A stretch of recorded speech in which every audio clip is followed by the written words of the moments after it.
အလင်းညာရလက်တွေအောက်က United ရဲ့အမှန်တရားအမှတ်ဆိုင်ရောအားပေးနေတဲ့ညီကိုတို့မင်္ဂလာပါဗျာမနေ့ညကတော့ကျွန်တော်တို့ Manchester United နဲ့ဘုံမောက်တို့ကတော့2-0စီနဲ့တည်နဲ့ပဲပွဲကပြီးသွားပါတယ်ခင်ဗျာဒီပွဲတစ်ပွဲလုံးကတော့အလင်းညာဇလန်းတွေတရားမမျှတမှုတွေကြီးပဲလို့ကျွန်တော်ကတော့မြင်မိပါတယ်ညီကိုတို့လည်းမြင်ပါပါကွင်းထဲမှာဖြစ်ပျက်ခဲ့တာတွေကိုပေါ့ကျွန်တော်အနေနဲ့အခုလိုမျိုးပြောစရာစကားမရှိလောက်အောင်စွန့်အားသွားရတဲ့ပွဲမျိုးတစ်ခါမှမကြုံရသေးပါဘူးပြောရရင်Harry Maguire ရဲ့အနီးကပ်နဲ့ပတ်သက်ပြီးကျွန်တော်လုံးဝကိုဆွန့်အားသွားခဲ့ရပါတယ်။တာမန်ချိန်နေဆိုရင်ဒိုင်လူကြီးကိုကြည့်ပဲလိုက်အပြစ်တင်တာမျိုးတော့ကျွန်တော်မလုပ်ချင်ပါဘူး။အင်္ဂလန်ဒိုင်လူကြီးအဖွဲ့ကအမြဲတမ်းဘလိုက်တက်တဲ့အမားတွေလုပ်နေကြပဲဆိုတာကျွန်တော်တို့ကိုယ်တိုင်လည်းသိပြီးသားကိစ္စပဲဆိုတော့လေ။အဲ့တော့ပြီးသွားတဲ့အမားတွေအတွက်ပြန်ပြီးတော့အပြစ်တင်နေလို့လည်းဘာမှအစ်စ်ဆန်းတော့ဖြစ်မလာဘူးလို့ပဲခံယူထားတာပါဒါပေမဲ့ဒီနေ့ဘုံမောင်းတဲ့ပွဲမှာဖြစ်သွားတဲ့ကိစ္စကတော့တာမန်အမှားလေးတစ်ခုတော့မဟုတ်ပါဘူးဒါဟာနေကင်းကြောင်တောင်ကြီးလူပုံလဲမှာအဲ့မှာအကျင့်ခံလိုက်ရတယ်လို့ပါပဲတော်တော်ကိုရုပ်ပေါက်တဲ့ဆုံးဖြတ်ချက်ပါကဲကျွန်တော်တို့ဒိုင်လူကြီးရဲ့ဆုံးဖြတ်ချက်တွေကိုအသေးစိတ်နှိုင်းယှဉ်ကြည့်အောင်ဒီကိုတို့လည်းပြီးရင်ဝင်ပြီးတော့ဆွေးနွေးပေးသွားကြပါဦးပထမဆုံးဖြစ်ရပ်ကိုပြောရရင်လွန်ခဲ့တဲ့နှစ်ပတ်က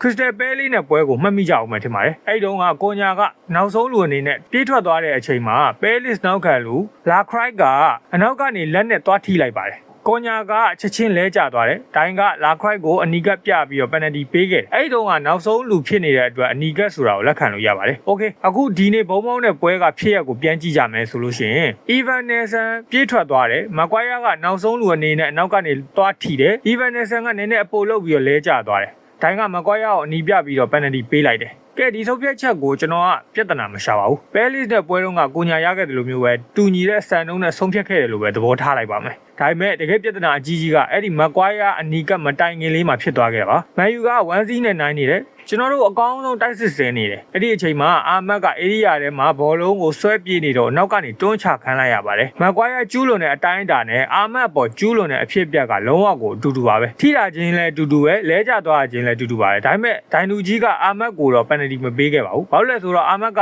ဒိုင်ပင်ထိုးလေးရှိတဲ့အတင်စိုးရှိလို့ဆိုပြီးတော့စင်ကြေပေးချင်တော့အဲ့ဒီအတွက် VAR ဆိုတာအခန်းထဲမှာပဲထိုင်နေရလေ VAR ကဘာလို့ဝေးမစစ်တာလဲပို့ပြီးဒေါ်လာထက်စရာကောင်းတာကအာမတ်ပယ်နတီမရလိုက်တဲ့အချိန်ကနေဘုံမောက်ကကောင်းနေတံပြန်တိုက်စစ်ဆင်ပြီးတော့ခြေပါကိုတွင်းသွားတဲ့အချိန်ဂျားထဲမှာ12စက္ကန့်ပဲကွာသွားတာပါစဉ်းစားတာကြည့်တော့ညီကိုတို့ကအဲ့ဒီပယ်နတီသာရခဲ့ရင်ကျွန်တော်တို့2စီးနဲ့အသာစီးဖြစ်သွားပါပြီဘုံမောက်ခြေပါကိုလည်းရလာမှာမဟုတ်ပါဘူးမကွာရတဲ့အနီးကထိပြီးတော့ပြာရခတ်စရာအကြောင်းမရှိတော့ပါဘူးဒီတိုင်းလူကြီးရဲ့တစ်ဖက်ပိတ်ဆုံးဖြတ်ချက်တစ်ခုတည်းကပွဲရဲ့ကကြမှာတစ်ခုလုံးကိုပြောင်းပြန်လှမ်းပစ်လိုက်တာပါပဲပယ်နတီကလည်းအလူခံရတယ်ဂိုးလည်းပေးလိုက်ရတယ်တကယ်ကိုအရှက်မရှိတဲ့တစ်ဖက်သက်ဆုံးဖြတ်ချက်ကြီးပါပဲဒိုင်လူကြီးရဲ့အကြောင်းကိုဒီလောက်နဲ့ပဲခဏရအောင်တကယ်တမ်းကျွန်တော်တို့ကိုပြန်မရမယ်မေးခွန်းကဘုံမောက်လိုအသင်းကိုနိုင်ဖို့အတွက်တော့အာမတ်ရဲ့ပယ်နတီကိုတကယ်လိုအပ်နေလားဆိုတာပါပဲဒီပွဲမှာ United ရခဲ့တဲ့2ဂိုးကိုတေချာပြန်ကြည့်ပါတဂိုးကပေါင်တန်း60တန်းကိုညာရဲ့တူးချင်းစွမ်းရည်ကြောင့်ရလာတဲ့ပယ်နတီနောက်တဂိုးက Bruno ရဲ့ထောင်းကန်ဘောကနေရတဲ့ကိုဂိုးကိုသွင်းတဲ့အုံကိုဒါပါပဲ Open Play ကစားကွက်ကနေဖန်တီးနိုင်တဲ့အခွင့်အရေးဘယ်မှာလဲ United ရဲ့တိုက်စစ်ကစားကွက်ဘယ်မှာလဲဘုံမောက်ဆိုတာခန်းစစ်အသေးပိတ်ပြီးကစားတဲ့အသင်းမဟုတ်ပါဘူးသူတို့ကကွင်းကျယ်ကြီးကိုဖွင့်ပြီးကစားပေးတဲ့အသင်းပါ United ဆိုတာအဲ့လိုနေရာလွတ်တွေကိုတံပြန်တိုက်စစ်ဆင်ရတာအရန်ကြိုက်တဲ့အသင်းဗျာဒါပေမဲ့မနေ့ကပွဲတော့ဘုံမောက်ကလွတ်လပ်လပ်ဖွင့်ကစားပေးနေရတာကျွန်တော်တို့ကဘာအခွင့်အရေးမှမဖန်တီးနိုင်ခဲ့တာတကယ်ကိုစိတ်ပျက်စရာကောင်းလို့ပါလေခါးသီးတဲ့အမှန်တရားတစ်ခုကိုပြောရရင်ကျွန်တော်တို့အသင်းက performance မကောင်းမဲနဲ့ရလက်တွေကောင်းနေခဲ့တာတော်တော်လေးကြာနေပါပြီ Newcastle နဲ့ပွဲတော့ခြေစွမ်းမကောင်းလို့ရှုံးတယ် West Ham နဲ့ပွဲတော့ကလည်းခြေစွမ်းမကောင်းမဲနဲ့တည်ရကြတယ်ဒီနေ့ပွဲမှာလည်းခြေစွမ်းမကောင်းဘဲနဲ့ထပ်ပြီးတည်ရကြပြန်ပါတယ်တပွဲလုံးမှာ back accuracy က80%အောက်ကိုရောက်နေတယ်ဘောလုံးကိုတည်တည်ချာအခြေဆက်မိဘာလို့မပေးနိုင်ကြရလဲဘာလို့အခွင့်အရေးတွေကိုမဖန်တီးနိုင်ကြရလဲဒါတွေကအသင်းရဲ့ကစားကွက်နဲ့လူရွေးချယ်မှုတွေမှာအကြီးအကျယ်ပြဿနာရှိနေပြီဆိုတာကိုပြသနေရပါဒီပွဲကိုဒိုင်လူကြီးလျှောက်တည်ကြတာမှန်မဲ့အဲ့ဒီအလိညာရက်လက်တွေအောက်မှာကျွန်တော်တို့ခြေစွမ်းကယိုယွင်းနေတယ်ဆိုတာကိုလည်းလက်ခံရပါလိမ့်မယ်ဒီနေရာမှာနီးပြကာရဲရဲ့လူစင်းရွေးချယ်မှုနဲ့ပတ်သက်ပြီးကျွန်တော်မေးခွန်းထုတ်လိုက်ရပါမယ်အမှုမိုကိုအထောင်တိုက်စစ်နေရာမှာဘာလို့အတင်းခေါင်းမှာပြီး73နေရလဲအမှုမိုအထောင်မှာကစားရတာအဆင်မပြေပါဘူးအလုံးမဖြစ်ဘူးဆိုတာလွန်ခဲ့တဲ့2လလောက်ကအာဆင်နယ်မန်စီးတီးတို့နဲ့ပွဲတွေကတည်းကတက်တည်ပြပြီးသားပါသူကတောင်ပန်ကစားသမားဝင်ကာစစ်ပါပေါင်65တန်းနဲ့ကစားသမားတယောက်ကိုသူအားမတန်တဲ့နေရာမှာတွားထားတော့ကွင်းထဲမှာနေရာမှားနေတဲ့သူတယောက်လိုဖြစ်နေပါတယ်။ညာတောင်မှာကစားနေတဲ့အာမတ်ကခြေစွမ်းကောင်းနေရလားမရပါဘူး။အမ်မူမိုကရောအထောင်မှာဖောင်ကောင်းနေရလားမကောင်းပါဘူးဒီတော့ဖောင်ပြက်နေတဲ့ကစားသမား2ယောက်စလုံးကိုတပြိုင်တည်းပွဲထောက်ခိုင်းတာလုံးဝကိုမှားယွင်းနေတဲ့ဆုံးဖြတ်ချက်ပါအမ်မူမိုကိုသူ့အကြိုက်ဆုံးတောင်ပန်ကိုသာပို့တင်ပါတယ် ပိုးပြီးရေစရာကောင်းတာပေါင်တန်း80တန်းကာရဲရဲ့အလုပ်ကိုကယ်တင်ပေးနေတဲ့တကယ်နံပါတ်6တိုက်စစ်မှုစစ်စစ်ဆက်ကိုဘာလို့အရန်ကုန်မှာပါပဲဆက်ထိုင်ခိုင်းနေရလဲဆိုတာပါပဲပြန်စဉ်းစားကြည့်ပါဖူဟန်နဲ့ပွဲမှာနောက်ဆုံးမိနဲ့အနိုင်ကိုဝက်ဆန်နဲ့ပွဲမှာနောက်ဆုံးမိနဲ့ခြေပါကိုအဗန်နဲ့ပွဲမှာနောက်ဆုံးမိနဲ့အနိုင်ကိုအဲ့ဒီတွင်းကိုတွေကကာရဲအတက်ဖိုးတန်နဲ့9မှတ်တိတိကိုတကူတော့ယူပေးခဲ့တာပါကာရဲယာယီနီးပြဘွားကရလက်တွေကောင်းနေတာဒီဆက်ကိုကျေးဇူးတွေနဲ့မကင်းပါဘူးဒါပေမဲ့ဒီလောက်အရေးပါနေတဲ့တိုက်စစ်မှုကဘုံမောက်လို့အသင်းမျိုးနဲ့ပွဲမှာမိနစ်80အထိခုံပေါ်မှာထိုင်းနေရတယ်ဆိုတာလုံးဝကိုလက်ခံနိုင်ကြမရှိပါဘူးတကယ်လို့များပထမပိုင်းအမ်ဘူမိုကိုတောင်ပမာထားပြီးဆက်ကိုကိုသာအထောင်မှာကစားခဲ့ရင်ဒီပွဲကိုကျွန်တော်တို့ပထမပိုင်းမှာ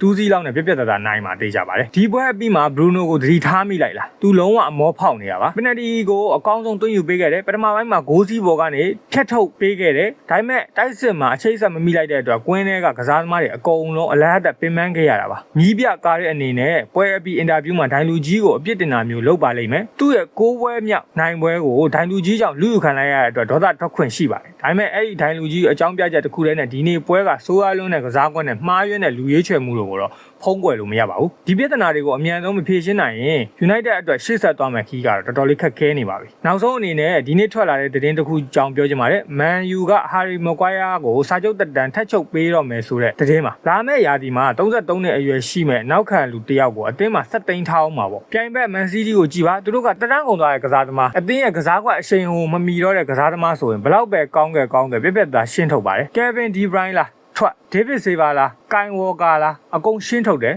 မန်ယူကတော့အသက်33နှစ်အရွယ်နောက်ခံလူကိုအသင်းမှာဆက်ထားဖို့လုပ်နေပါတယ်အခုကျွန်တော်တို့ကနောက်တန်း4ယောက်စနစ်နဲ့ကစားနေရပါမကွိုင်းယာဟာဘက်3နောက်တန်း3ယောက်စနစ်မှာကောင်းပြီမဲ့ဘက်4မှာကျတော့ဒီနေ့လိုပွဲမျိုးပြိုင်ဘက်ကနေရာလွတ်တဲ့ဘောလုံးချပေးလိုက်ရင်သူကလုံးဝပြေးလို့မမီတော့ပါဘူးဒီလိုပြဿနာတွေကရှေ့လျှောက်အများကြီးဆက်ဖြစ်လာအောင်ပါပြီးခဲ့တဲ့ပွဲအပြီးမှာစတီဗင်ဟော်လန်ရဲ့ကစားကွက်ကအရန်ကိုပြင်းစရာကောင်းတယ်လို့ပြောရပါပဲအင်္ဂလန်မျိုးသားအသင်းမှာသူတာဝန်ယူတော့ကလည်းဒီလိုပြင်းစရာကောင်းတဲ့ကစားကွက်မျိုးပါပဲရလက်တွေကောင်းနေရလေဇယားအဆင့်3မှာရှိနေရပဲလို့ပြောကြပါလိမ့်မယ်ဟုတ်ပါတယ်ရလက်တွေကောင်းနေရင်တော့ပြင်းစရာကောင်းလဲတီးခံရပါတယ်ဒါပေမဲ့အခုလိုမျိုးရလက်ကလည်းမရကစားကွက်ကလည်းဘာမှမသိဖြစ်နေတဲ့အချိန်မျိုးမှာဒီ needs နဲ့တွေဟာအရာရာဖြစ်သွားနိုင်ပါတယ်ကားရွက်ကိုအမြဲတမ်းနီးပြရာထူးပေးဖို့ကလပ်အသင်းကစဉ်းစားနေရဖြစ်နိုင်ပါတယ်ဒါပေမဲ့ရလက်ကောင်းနေတာတခုတည်းနဲ့မျက်စိစုံမိတ်ပြီးအမြဲတမ်းနီးပြရာထူးပေးလိုက်လို့မရပါဘူးခြေစွမ်းပေါ်ကိုလည်းတေချာအကဲဖြတ်ဖို့လိုပါလိမ့်မယ်အခုတည်းကမဲ့နိုင်ငံတကာသတင်းပတ်နားရက်တွေမှာကလပ်အသင်းတာဝန်ရှိသူတွေအနေနဲ့နီးပြတွေကိုပါတေချာအင်တာဗျူးခေါ်လုပ်သင့်ပါတယ်အခုလိုကစားကွက်ပုံပြတ်မှုတွေမှားရင်းတဲ့လူရွေးချယ်မှုတွေသာရှေ့ဆက်သွားမယ်ဆိုလို့ရှိရင်တော့နောက်ရာသီ United ရဲ့အနာဂတ်ချန်ပီယံလိဝင်ခွင့်နဲ့အတူပွဲချက်ကာလတွေပါကြော်ဖြတ်မှာဖြစ်လို့အတော်လေးကိုကြမ်းတမ်းတဲ့ခီးစဉ်တစ်ခုဖြစ်လာမှာသိကြပါတယ်ဒီနေ့ပွဲမှာဒိုင်လူကြီးကြောင့်တေးကြခဲ့တာမှန်ပါတယ်ဒီပွဲကတေးကြပေါင်း9တင်းတဲ့ပွဲပါဒါပေမဲ့ Sesco ကိုပွဲထွက်ခိုင်းပြီးတော့အမ်ဘူမိုကိုသာတောင်ပန်ပို့ခဲ့ရင်အခုလိုဒိုင်လူကြီးကိုကြောက်စရာမလိုဘဲနဲ့ကျွန်တော်တို့ပြက်ပြက်သား9နေလောက်ပါပြီဒီကိုတော့ဘယ်လိုမြင်လဲကားရက်ကိုတကယ်ပဲအမြဲတမ်းနီးပြခန်းတင်လားဒါမှမဟုတ်လို့ရှိရင်အသင်းကနီးပြတဲ့ရှာတဲ့မီလားမကွာယာကိုစာချုပ်ပေးမဲ့ကိစ္စကရောသဘောတူရလားအောက်ကွန်းမှန်မှာဝင်ရောက်ဆွေးနွေးပေးသွားကြပါဦးဆုံးထိကြည့်ရှုပေးတဲ့အတွက်အားလုံးကိုကျေးဇူးတင်ပါတယ်ဗျနောက်ဗီဒီယိုမှာပြန်လည်ဆုံတွေ့ကြတာပေါ့